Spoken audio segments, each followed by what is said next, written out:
Le deuxième outil qu'on va aborder aujourd'hui, c'est le NRGT. Bon, par habitude, les acronymes, je les traduis jamais, juste pour que ce soit plus simple que tout le monde parle de la même chose.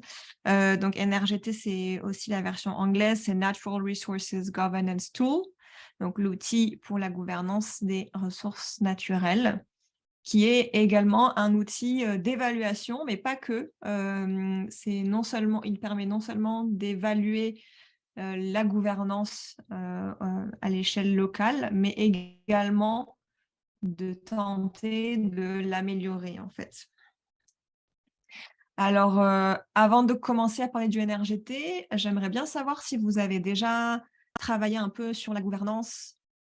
Hem, Si oui, est-ce que vous voulez partager un peu les qu'est-ce que vous faites, en relation avec la gouvernance locale et en particulier la gouvernance des ressources naturelles, si vous travaillez sur ça?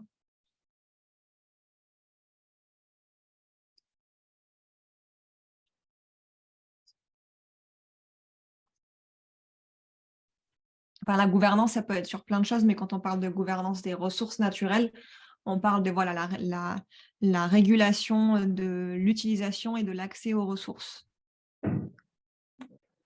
On travaille à l'appui, enfin, on appuie une concession forestière ici Ouais. au Gabon euh, vers l'obtention du certificat de gestion durable FSC.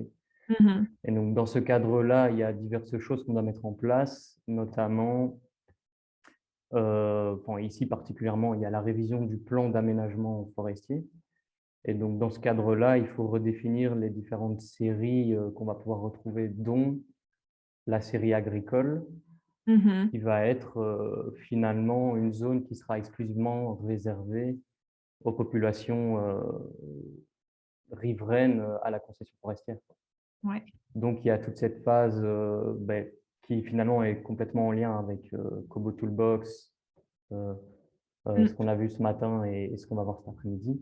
Toute Mmh. une phase de récolte de données socio-économiques, Mmh. euh, d'enquête auprès des villages, de cartographie participative, qui va permettre justement de définir euh, tout le périmètre utilisé par ces populations dans le cadre de leur euh, subsistance, quoi.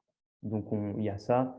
Et tous ces processus sont Mmh. en lien étroit avec les administrations locales, donc euh, direction générale des eaux et forêts, direction provinciale. Donc, il y a beaucoup d'échanges aussi avec l'administration Mmh. parce que ce sont des processus qui doivent être validés euh, par eux, quoi. Donc, c'est un petit peu ça. Ouais. Et ça régit finalement aussi l'accès aux ressources purement forestières, donc au bois, quoi. Donc, voilà. Je OK. sais pas si c'était clair. Oui, bah, ouais, ouais, si, c'était très clair et bon, voilà, je pose cette question parce que le terme de gouvernance, c'est très compliqué, hein, enfin, dès qu'on fait du zonage, qui va influencer un peu les zones d'accès, dès qu'on travaille avec, des groupes de chasseurs ou des groupes de de les, de les aider à s'organiser, à définir leurs règles, à savoir comment, voilà, c'est quoi, qu'est-ce qu'on peut faire ou pas, c'est quoi notre terroir. Et puis, en fait, tout ça, c'est de la gouvernance, quoi. Donc voilà, il y a beaucoup de choses qui sont dans la gouvernance. C'est un terme assez large. Et en fait, c'est ce qu'on fait. En fait, le, pour arriver à une gestion durable des ressources, il faut une bonne gouvernance, tout simplement. Euh, Parce que la bonne gouvernance, c'est ce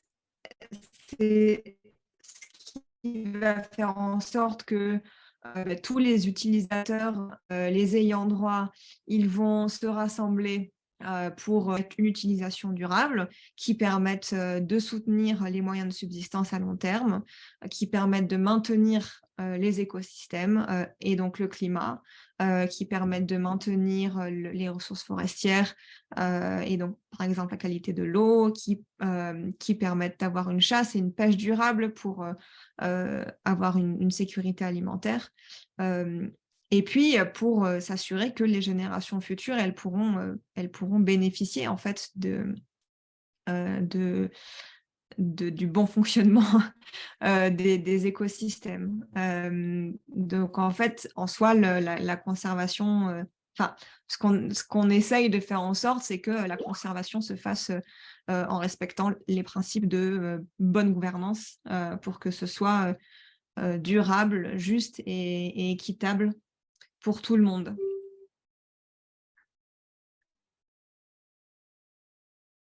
Alors, il y a plusieurs définitions de la gouvernance, et notamment de la gouvernance des ressources naturelles.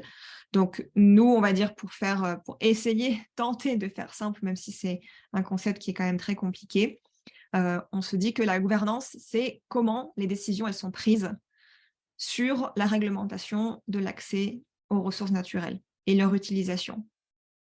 Et ça inclut qu'est-ce que c'est les comportements acceptables et quelles sont les sanctions, du coup, si les gens ne respectent pas les règles qui ont été définies. Et donc, souvent, comment ça va se faire, comment ça va se passer, il va y avoir un groupe qui est censé représenter les intérêts de la communauté, des ayants droit, des utilisateurs des ressources. Et ce groupe qui est représentatif, il va définir des normes, des règles et des sanctions, sachant que ça doit être aligné sur le cadre réglementaire national, parfois même international. Mais dans tous les cas, voilà, il faut que ça suive au minimum les lois nationales. Et on est dans des contextes aussi où on a non seulement des lois, on va dire, étatiques, mais également coutumières. Donc, il faut que ça respecte tout ça. Et le but, c'est qu'on ait une utilisation durable des ressources. Et dans le terme durable, il y a aussi toute la question de justice, d'équité pour tout le monde, quoi. Donc, souvent, bon, c'est pas évident de forcément différencier, la gouvernance et la gestion. En fait, il faut se dire que la gouvernance, c'est vraiment le fait de définir les règles, c'est le processus de définition en fait des règles, alors que quand on est dans la gestion, c'est que les règles, elles ont déjà été définies et qu'on ne fait que les appliquer. Et parfois, du coup, ça se superpose un peu, c'est-à-dire qu'on va ceux qui vont les définir, parfois, vont être aussi ceux qui vont les faire appliquer. Bon, pas toujours, mais d'ailleurs, c'est là où ça peut être un peu compliqué, mais normalement, voilà, il y a la partie gouvernance, c'est comment on définit les règles, et la partie gestion, c'est comment on les applique. Voilà, et en fait, on s'y intéresse du coup parce que c'est le fait d'améliorer la gouvernance qui va permettre d'atteindre les objectifs de conservation. Et en fait, on veut aider tous les partenaires locaux à renforcer leur capacité à gouverner, encore une fois, pour permettre d'améliorer la conservation des ressources naturelles sur le long terme. Et donc, cet outil, il se base sur 3 attributs qui sont considérés comme étant des attributs fondamentaux pour une gouvernance environnementale efficace sur le long terme. Ces 3 attributs, ce sont l'autorité, la capacité et le pouvoir. Donc, pour pouvoir bien gouverner les ressources naturelles, il faut qu'un groupe ait l'autorité de gouverner, il faut que le groupe ait les capacités de gouverner et il faut également avoir le pouvoir de gouverner. Et cet outil, il va mesurer quel est le niveau de ces 3 attributs. Et dans chacun de ces 3 attributs, on va avoir des sous-attributs. Dans l'autorité, on a la légitimité, la responsabilité, la participation, l'équité et la diversité. Dans la capacité, on a les connaissances et les compétences, les ressources, le cadre réglementaire et la motivation. Et dans le pouvoir, on a le pouvoir de protéger les ressources et le pouvoir de faire adopter les décisions. Et l'enquête NRGT, elle va en fait poser des questions qui vont permettre d'attribuer des scores à chacun de ces sous-attributs. Alors, je ne vais pas vous donner les définitions de tous les attributs parce que ce serait pas du tout intéressant. On va faire plutôt on va le faire en petit jeu, enfin en jeu. Je ne sais pas si vous avez trouvé ça drôle, mais j'espère. Alors, on va faire un truc qui s'appelle les diapos popcorn. J'ai des diapos numérotées entre 9 et 26. Et vous allez me donner, du coup, un numéro au hasard entre 9 et 26. 18, merci Quentin. Alors, 18. 18. Donc, 18, c'est les connaissances et les compétences. Donc ça va c'est le sous-attribut de l'attribut de capacité. Donc, les connaissances et les compétences, c'est la compréhension de base des facteurs qui pourraient avoir un impact sur la durabilité de l'utilisation des ressources. Donc, qu'est-ce qui va influencer la durabilité de la chasse, la pêche, etc. C'est aussi la compréhension de base des politiques et des pratiques qui sont liées à l'utilisation des ressources. Donc, non seulement les lois qui sont en place, mais aussi comment les gens y font actuellement, quoi. Et enfin, c'est la compréhension de base des moyens de contrôler l'application des règles. Donc, voilà, quand on décide une règle, comment on va faire pour contrôler l'application? Donc, on dit qu'un groupe, il a les connaissances et les compétences pour gouverner quand on considère qu'ils connaissent tout ça. Les facteurs qui impactent la durabilité, les politiques et les pratiques, et comment on contrôle. Donc ça, c'est connaissances et compétences. Voilà. Un autre numéro? 7. 7. Mais 7, je crois que c'était avant la Guillaume. Ouais, Non, j'étais je sais pas, dit entre t'as dit 9 et entre 5. 26. T'as dit entre 5 et Ah, 23. pardon. Ah, pardon. Alors, Du entre coup, 9 17. et 10. Alors, 10, donc la capacité. Donc, la capacité, c'est l'un des 3 attributs principaux. Et justement, connaissances et compétences étaient sous la capacité. Donc, les capacités, c'est les connaissances et les compétences nécessaires pour décider de ce qu'il faut faire, ainsi que les ressources nécessaires pour mettre en œuvre ces décisions. Voilà, donc ça, c'est le deuxième attribut principal.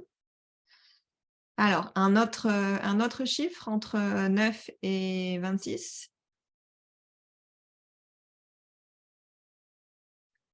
Quelqu'un d'autre veut donner un chiffre entre 9 et 26 au hasard?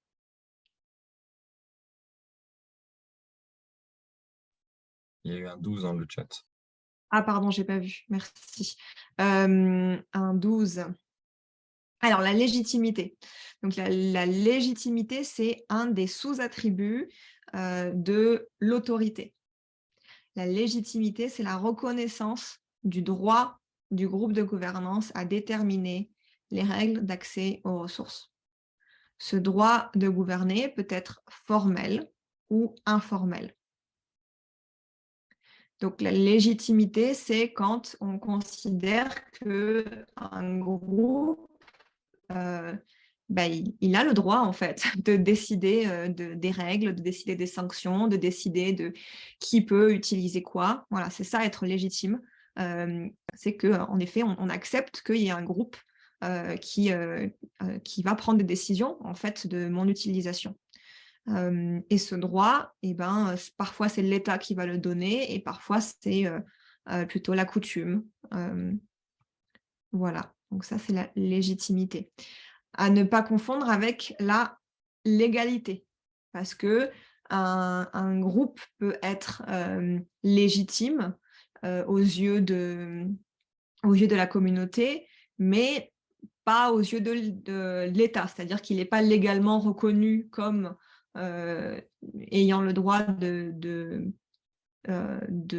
décider des règles d'utilisation, mais par contre, traditionnellement, la communauté considère que c'est bien ce groupe qui est légitime pour prendre les décisions. Et en fait, c'est bien tout le problème de l'accès aux ressources et aux terres dans les pays où il y a des peuples autochtones dont les droits ne sont pas reconnus au niveau national et qui se font prendre leurs terres parce que voilà, ils ne sont pas reconnus de légitimité d'avoir des droits sur ces terres vu qu'ils sont là depuis toujours. Donc voilà, la légitimité, très important. Alors, on en fait encore 2 autres. Ah pardon, oui, c'était Request, tu avais dit 12, je n'avais pas vu dans le chat. Ok, 15. Alors, la participation. Donc, la participation, c'est la mesure dans laquelle les différents utilisateurs et détenteurs de droits sont en mesure de prendre part et de faire entendre leur voix dans la définition des règles d'utilisation des ressources naturelles. Donc, c'est à quel point, en fait, les gens qui normalement ont le droit d'utiliser les ressources, elles peuvent participer, en fait, aux prises de décision et aux règles qui vont être définies sur l'accès aux ressources. Voilà. Et puis, Emma a donné le 23. Et ça va être le dernier. Alors, le 23, c'est un des sous-attributs du pouvoir. Donc, le groupe de gouvernance a le pouvoir d'influencer les plans de gestion du territoire ou les actions gouvernementales qui pourraient affecter les ressources du territoire communautaire. Donc, là, on parle de groupes de gouvernance à l'échelle locale qui vont être quand même, qui vont quand même devoir prendre des décisions pour la gestion de leur terroir, en fait. Et pour que ça marche, il faut quand même qu'ils puissent avoir de l'influence quand il va s'agir des plans de gestion qui vont être décidés plutôt au-dessus d'eux. Ou des actions qui vont être faites au niveau de l'État et qui pourraient avoir un impact sur leurs ressources à eux, quoi. Voilà, super, merci beaucoup. Donc, je ne vais pas tous vous les donner parce que vraiment, c'est trop long, mais je vous incite à tous les lire. Donc, il y a les 3 attributs principaux et après, il y a tous les sous-attributs. Mais c'est vraiment important de les lire et d'arriver à comprendre qu'est-ce que ça veut dire que toutes ces définitions, tous ces termes. Donc, on va passer aux étapes de l'outil, du NRGT. La première étape, c'est de faire un inventaire des groupes de gouvernance qui sont actifs dans le paysage. À partir de là, on va sélectionner avec qui on veut travailler, parce qu'en fait, on ne peut pas travailler avec tout le monde. Surtout en sachant que, en gardant à l'esprit que c'est pas seulement une évaluation, mais il va y avoir toute une partie d'appui à ces groupes-là pour faire améliorer leur score. Donc voilà, ça prend quand même du temps, des ressources. Donc on va sélectionner des groupes clés avec qui on va essayer de travailler. Puis il faut que ce soit des groupes qui veuillent bien notre collaboration, parce qu'il peut y avoir des groupes de gouvernance qui ne veulent absolument pas que des ONG viennent leur poser des questions, évaluer leur gouvernance et puis les aider à s'améliorer. Donc, quand on a sélectionné ces groupes, on va faire des entretiens. Ce sera des entretiens individuels qui sont basés sur un formulaire Kobo qui va être adapté. Avec ce formulaire, en fait, il va y avoir donc les scores qui vont être calculés à partir des réponses qui sont données. Et puis, quand on aura fait l'analyse et les recommandations. En fait, on va essayer de vraiment traduire un peu les recommandations dans quelque chose de concret qu'on appelle un plan d'action pour la gouvernance. Où là, bon, c'est petit, hein, vous n'arrivez pas à lire, mais voilà, c'est une sorte de tableau, en fait, qui peut prendre plusieurs formes, et souvent un tableau, c'est ce qu'il y a de plus pratique, où on va identifier, pour certains attributs sur lesquels on veut travailler, quelles activités on va faire pour appuyer le groupe dans l'amélioration, en fait, de cet attribut. Et ensuite, c'est comme la BNS, on le fait à peu près tous les 2 ou 3 ans, et puis on espère que les attributs et les sous-attributs vont augmenter. Les scores, ils vont de -2 à +2 parce qu'en fait, c'est une échelle qui est sur 5 niveaux. Bon, on aurait pu faire 1 à 5, mais bon, ça a toujours été de -2 à 2. Voilà, -2 étant le plus mauvais et correspond à pas du tout d'accord quand on fait les enquêtes. Et le +2 étant le meilleur score. Oups, pardon. Alors, pour faire la première étape, donc souvent on le fait sur une carte. Moi, je trouve ça plus parlant. Donc, on va dessiner une carte qui représente le paysage et on va essayer de représenter où sont les groupes, qui sont les groupes, et ça permet de voir un peu quelle est leur zone d'influence, en fait. Et puis, on essaye du coup de classifier un peu ces groupes en regardant qui c'est qui a le plus d'influence et qui c'est avec lesquels il y aurait une perspective de collaboration. Et ça va nous permettre de faire un choix dans ceux avec qui on va vouloir participer. Donc là, vous voyez, c'est pas forcément... Là, c'est l'équipe d'Ituri, on n'avait pas fait sur une carte, on l'avait fait sur des petits papiers qu'on avait classés. Bon, voilà, c'est pareil, hein. Mais donc l'idée, c'est de choisir ceux avec qui on va travailler. Et puis, quand on choisit ceux avec qui on va travailler, on va essayer de savoir pour chaque groupe combien il y a de membres et combien il y a de personnes qui sont influencées par les décisions du groupe. Souvent, on choisit 3 ou 4 groupes. Plus que ça, moi, on a des endroits où on travaille avec plus de groupes que ça, mais en fait, on n'arrive pas on ne peut pas appuyer tout le monde après, du coup, c'est un peu dommage.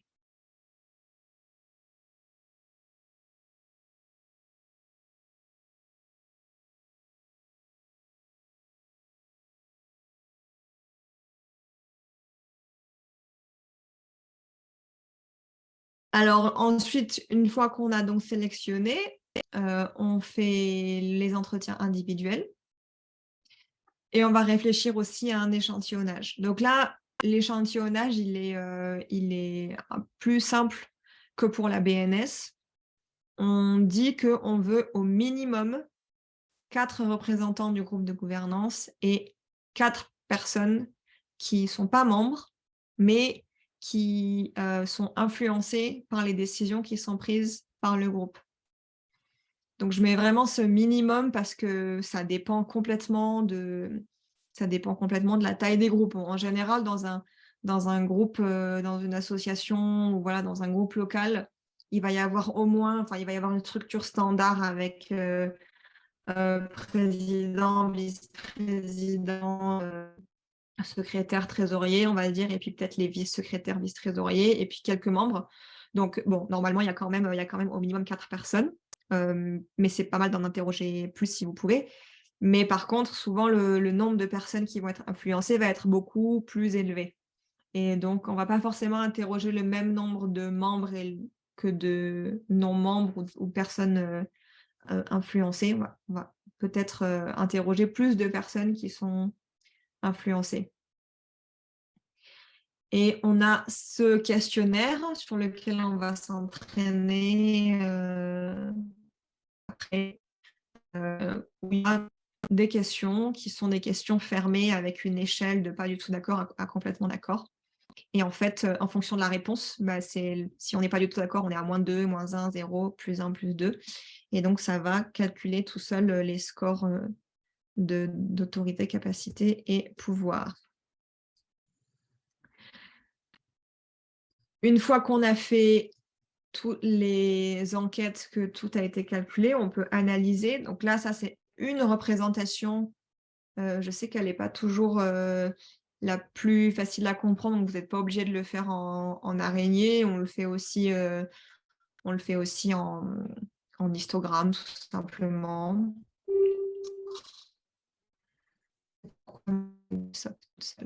On peut le faire en histogramme. Ce qui est sympa avec la représentation dans ce type de diagramme, j'ai oublié le nom officiel, c'est pas le diagramme araignée, mais bon, c'est pas grave, c'est qu'on voit en fait que plus l'aire elle grandit, plus les scores ils vont augmenter.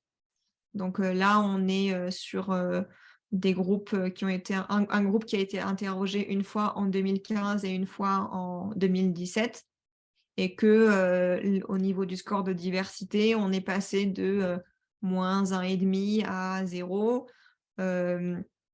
Bon, sur la légitimité, par contre, ça a baissé. Mais ici, sur la motivation, ça a augmenté, la ressource a augmenté. Voilà, donc on voit, c'est assez pratique de voir un peu comment évoluent tous les scores ensemble. Alors souvent, comme d'habitude, il y a un rapport avec les méthodes, les résultats, l'analyse narrative et les recommandations.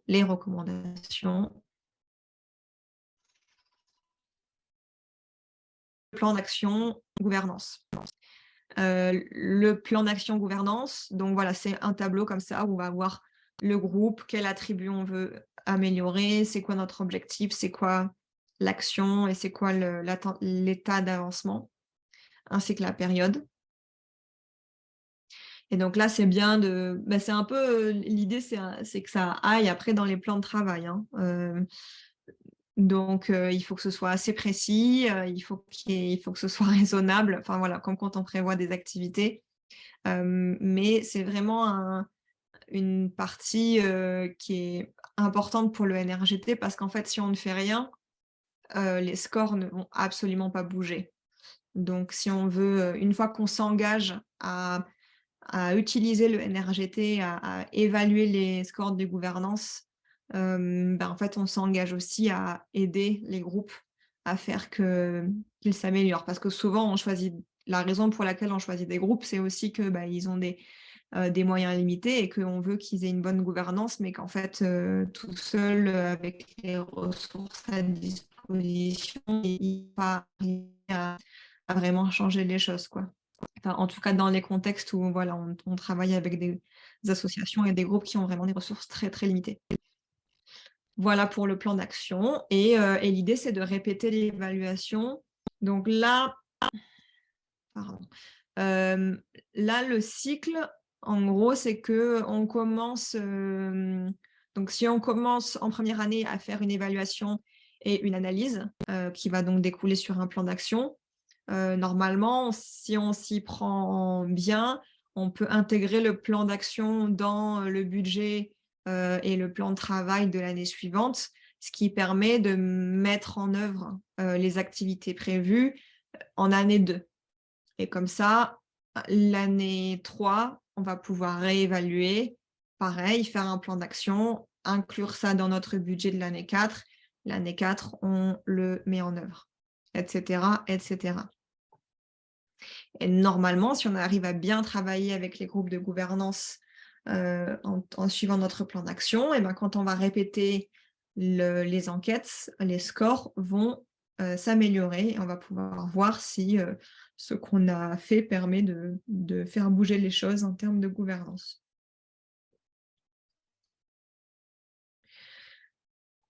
Voilà, donc toujours pareil pour cette enquête NRGT qui en fait est quand même plus compliquée que l'enquête BNS, simplement parce que c'est des termes compliqués, c'est des choses dont les gens ils n'ont pas entendu parler avant souvent.